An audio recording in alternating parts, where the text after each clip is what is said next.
महात्मा अनुयायी म्हणून आपल्याला घेऊन अभिमानाने फिरायचं असेल, डॉक्टर बाबासाहेब आंबेडकरांचे अनुयायी म्हणून घ्यायचं असेल तर आपल्याला कुठेतरी हे सगळं संपवावं लागणार आहे. एक मतदानाचा अधिकार तुम्हाला हे तख्त बदलण्यासाठी, तास बदलण्यासाठी दिलेला आहे, 2000ला विकण्यासाठी ते दिलेलं नाही. मग इथं बसलेले माझ्या, मी इथल्या बसलेल्या बांधवांना बोलणं झालो, मला ऐकायला आलेलं एका बांधवाला बोलणं झालो, कारण ही सगळी वाघ आहे, ही स्वाभिमानी लोक इथं बसलेले आहेत, ही कोणाला विकली जाणारी इथं माणसं बसलेली नाही. पण जे इथं आले नाही आणि माझा आवाज ऐकायला त्यांच्यासाठी माझं हे मार्गदर्शन आहे,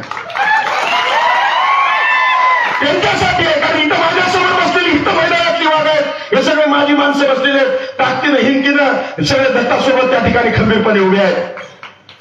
पण जे मला इथं ऐकत असतील किंवा माझ्या फोनवरून किंवा सोशल मीडियावरून जे कोणी मला ऐकणार आहेत त्यांच्यासाठी मला म्हणायचं, जर पेटशिवनी जर तुम्हाला नाव या पंचक्रोशीत पुन्हा बाहेर काढायचं असेल तर या सामान्य तोड्याला निवडून द्यावं लागेल, तरच तुमची मान वाढणार आहे, तरच तुमची मान वाढणार आहे.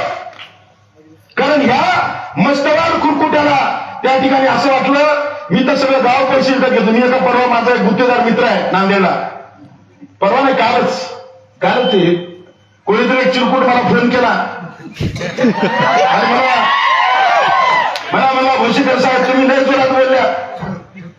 मी म्हणलं बाळा अजून जोरात बोललो नाही, आता जोरात बोलायचं आलं म्हणलं थोड्या दिवसाला अजून. अरे चिरकुटांनो, अरे अविनाश भोशीकर 80 केसेस आहेत, 1.5 वर्ष जेलमध्ये राहणार आहे राजानो. तुमच्या भुरट्या केसेस आणि त्या नांदेडमध्ये राहून 24 तास राहून त्या अशोक चव्हाणला मी गिरत नाही, त्या प्रताप पाटलाला मी गिरत नाही, आणि इथं माझ्या गावात येऊन माझ्या पंचक्रोशीत भाषण केल्यामुळे जर तू मला धमकी द्यायचा प्रयत्न करत असशील तर मला माझी चिंता नाही, मी तर लय मोठा गुंडा आहे, माझी चिंता अजिबात नाही. पण मला माझ्या पेटशिवनीकरांची चिंता आहे की हा माजलेला मस्तवाल माणूस आमचेच पैसे लुटून आम्हाला वाटून जर माझ्यासारख्या माणसाला फोन करून दम द्यायची ताकद ठेवत असेल तर उद्या तुमचं काय होणार आहे ते सगळ्यांनी तपासून घ्या. तुमचं तपासून घ्या. मी त्याला त्याच्या गावात जाऊन त्याला आरोप काढू शकतो, माझी ताकद खूप मोठी आहे, मला काही अवघड नाही. पण तुम्ही तुमची काळजी करा, तुमच्या लेकरा बाळांची काळजी करा.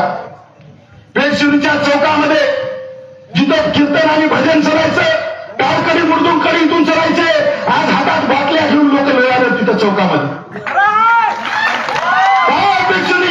पेटशिवनीची यात्रा आमच्यासाठी आदर्श यात्रा. लहानपणी पेटशिवनीची यात्रा असल्या तर आम्ही शाळा कॉलेज सोडून इथं येत होतो. काय येत होतो? कारण इथल्या महादेवाची भक्ती, इथं कीर्तन, इथं भजन, इथं सगळं संप्रदाय सगळं चालणार. हा